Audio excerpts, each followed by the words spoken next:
Hello again, back again, another bass guitar. Now this is a little bit unusual. I wanted to show you this one because this is something that I'm quite pleased with, quite proud of, because I built it myself.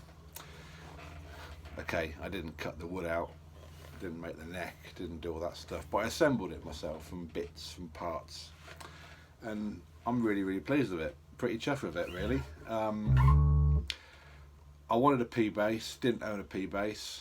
You know, I've now got my Harley Benton that I talked about in a different video, but I didn't own a traditional style P bass, you know, the one that everyone knows, the most famous one.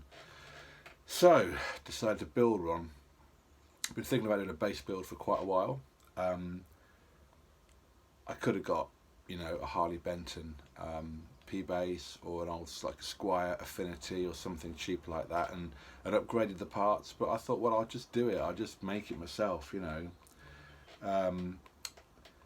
I'm a member of the bass, there's like a chat forum, discussion forum thing called Bass Chat, and I go on that, and they have a section on there about bass builds, and there's people on there building basses and assembling basses and stuff, and I just got a bit inspired from looking at that, so I decided to build one.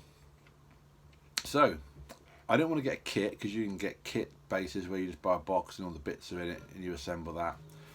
Those are cool. I didn't want to do that because I'm a bit sort of specific about what I wanted. I wanted a P bass, but I wanted it with a jazz type neck, because I play jazz basses usually, and I'm just more comfortable with a sort of slimmer neck. You know, I've had P bass type guitars before, and I've always struggled. I used to play Stingrays. I had a Stingray for a long time, which I loved the sound of it, loved the look of it, but the neck is just a bit too uncomfortable for me, just a bit too chunky, and I found, you know, well into a 2-hour gig, my hands were really uncomfortable, so that went. So I wanted a P bass, I like the sound of it, like the look of it, but I wanted a slimmer neck. So if you buy a kit, you just get a P bass neck with a P bass body. I wanted to mix them up, so I bought a Paulownia body, precision bass body, and I bought a neck, a Chinese eBay neck. The neck cost less than £30, and I think even though it's Chinese and it had Chinese literature with it, I think it turned up with me in about 2 days, so I think they're sort of stocked in the UK, but it's a great neck. The frets are good. It's really, you know, they're not perfect, you know, they're not as good as my Harley Benton, for instance, but it's better than my J&D jazz bass, so they're a little bit sharp, but they're okay. But it had a nice sort of dry, satiny finish to it. It came pre-cut, the headstock came pre-cut too, which is good. A lot of the time it comes as like a paddle and you have to cut it yourself, which I couldn't really be bothered to do. So that came, and that's really good. And like I say, that costs like £28 or something nuts like that, you know, so it's a really good neck. The body is Paulownia, which I didn't know much about Paulownia. The body cost about £35, again from eBay, from a UK seller who makes different shapes of bass and guitar bodies. It's really cheap, 35 quid. I thought that's good. When I bought it, it turned up, I was amazed how light it was. I knew nothing about Paulownia. I don't even know if that's how you pronounce it. Might be Paulownia, I don't know. But it's a very lightweight wood. And the more I investigated it, the more I sort of read stuff that worried me a little bit, because it is so lightweight. You know, I started to think, is it gonna stand up to be, you know, to being, you know, a bass guitar, to having the tension of the strings and all the rest of it. So I was a bit worried, and I read conflicting things on different forums. Some people said that it was just the worst wood in the world to make a bass or any kind of instrument out of. And other people were saying, oh, it's fantastic, it's so lightweight, it'll save your back, it's easy to work with, it's very sustainable apparently, grows quickly. So it sort of ticks all those boxes too, which is great, but it did kind of worry me a little bit. I'm just going to move my curtain over, it's blinded me. The sun's in my eyes. A bit better. So yeah, so Paulownia. So I thought, okay, well, I've bought it now. I'm going to put the body with the neck precision base body, jazz base neck, put them together, see how I get on. The worst that can happen is that when I tighten the strings up, it pulls out the bridge. And if that is the case, then I've lost 35 quid, and okay, I've lost the cost of the paint and all the time I put into it, but it's not the end of the world. I'll just buy another body. I'll buy a maple body or an ash body or something that's a bit more durable. But so far, he says, it's been okay. So, maple neck, rock maple neck, really hard maple too, drilling holes in it. You need a sharp drill bit to drill this bad boy. So that's that, paulownia body. So the first thing I had to do was, because paulownia is so light, it's also an open grained, open pore. It's really, really, really thirsty, very absorbent, very, just very sort of sponge-like in terms of everything you put on it. It just sort of sucks it into the grain, all the moisture. So first thing I had to do was put grain filler on it. And I put heaps of grain filler on it and did it all, mixed it how I was supposed to put it on, slopped it on, let it dry a bit, scraped it off, then when it was completely dry, sanded it. Then I did the whole process again. It's a whole nasty, sticky, messy process, but it had to be done, so I did that. What I should possibly have done in retrospect, and when I do this again, what I will do is clear coat the body or put some sort of sealer on the body first before I start grain filling. Or just not use paulownia is the other thing. I probably won't use paulownia again, but I'll come to that in a bit. But what I should do next time, or what I would do next time if I did use paulownia, was I would grain, or any open grain wood, I would seal it first, and then do all the grain filling. I'd done so much grain filling, I just got sick of it in the end and I just gave up. So you can see a bit of grain for the finish, but I don't really care about that.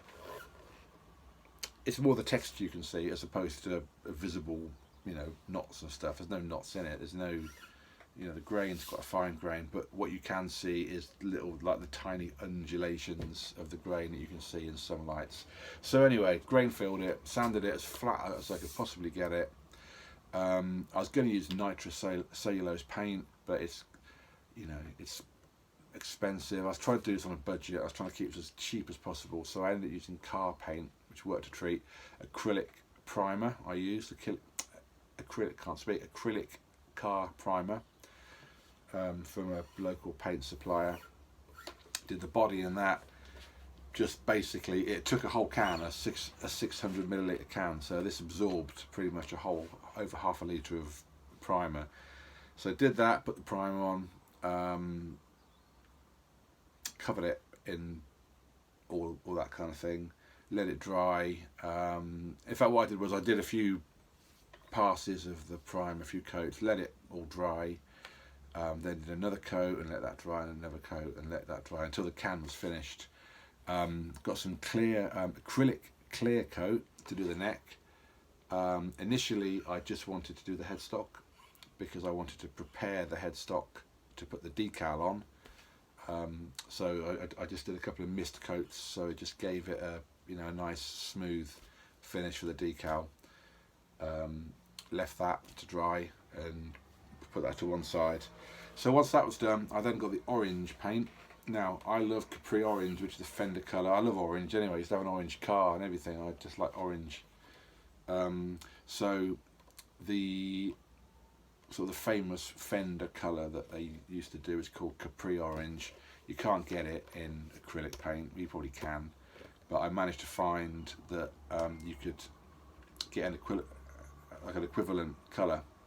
I used to work on a powder coat line a long time ago, and I still have my old RAL and BS colour swatches, and I found that as a BS colour, British Standard colour, I can't remember what the number of it is now, but it's called bright orange, and it's really, really close to Capri Orange. So I went down to my car paint guy, and he mixed me a can, and he did this for me, and it looks really, really good. And you can see, if I rotate it in certain lights, it looks ever so slightly pearlescent, and it changes colour, it goes slightly yellow, goldy yellow in some lights, even though it's a solid orange.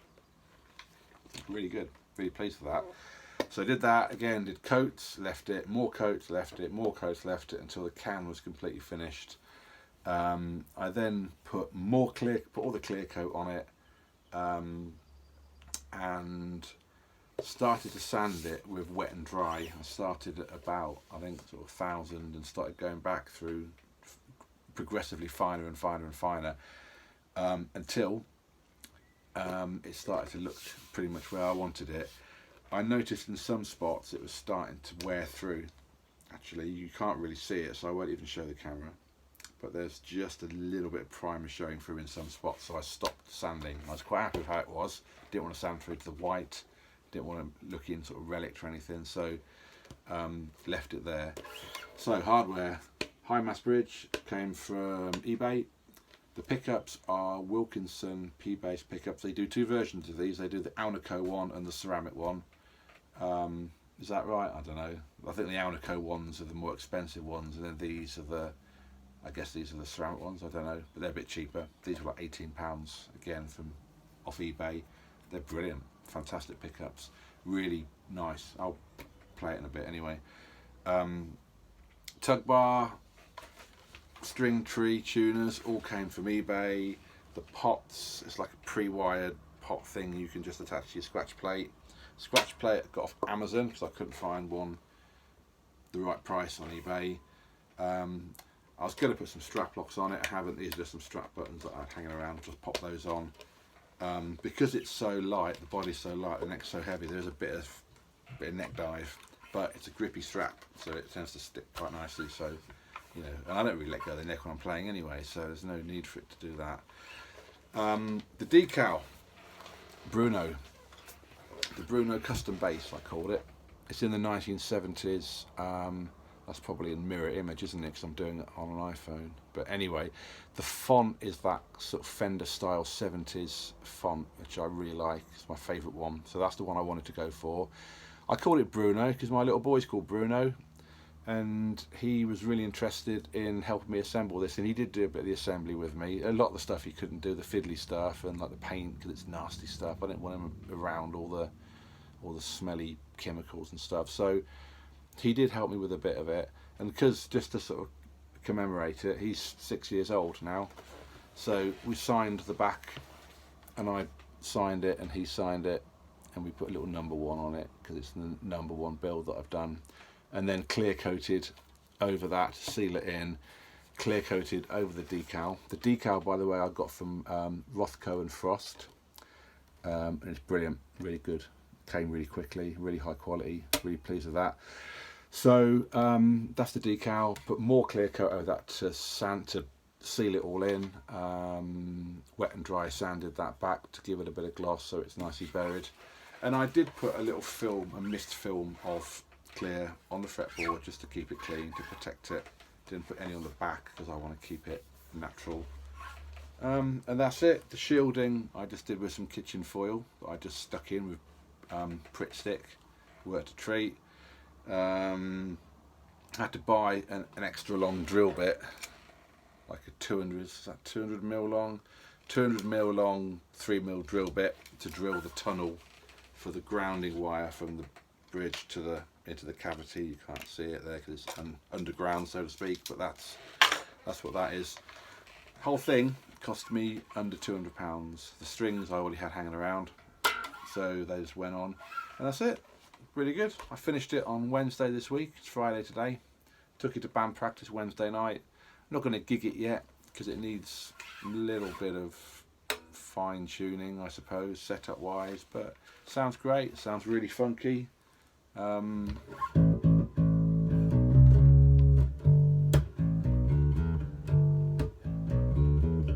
it's, you know, nice and very P-bassy. But if you turn the mids up on the amp,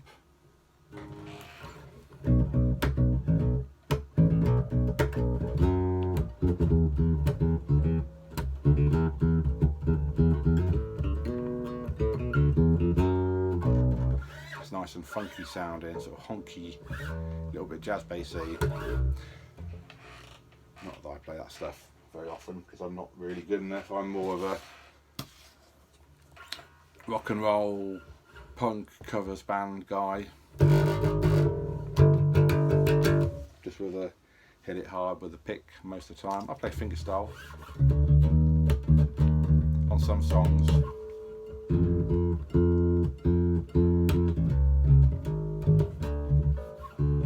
Can't even play that. I'm playing it tonight at a gig, that song. I can't remember it. Got to remember it now.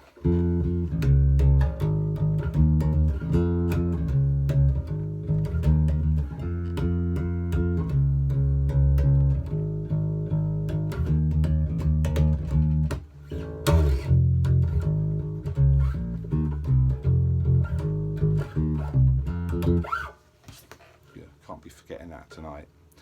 So yeah, so I play a bit of fingerstyle, but a lot of it's pick stuff. Whack the tone up a little bit. So you know, does everything a P bass should do really. I'm really pleased with it. I made it. It's mine, and it's really cool. And it weighs nothing. It's so light. It's unbelievable. And yeah, I'm gonna gig it. I'm gonna take it out. Going to give it to my boy. If he decides when he gets a bit older he wants to play bass, he can have it and he can play it. So that's it, the Bruno custom bass made by me, and yeah, I'm quite pleased with it. Thank you.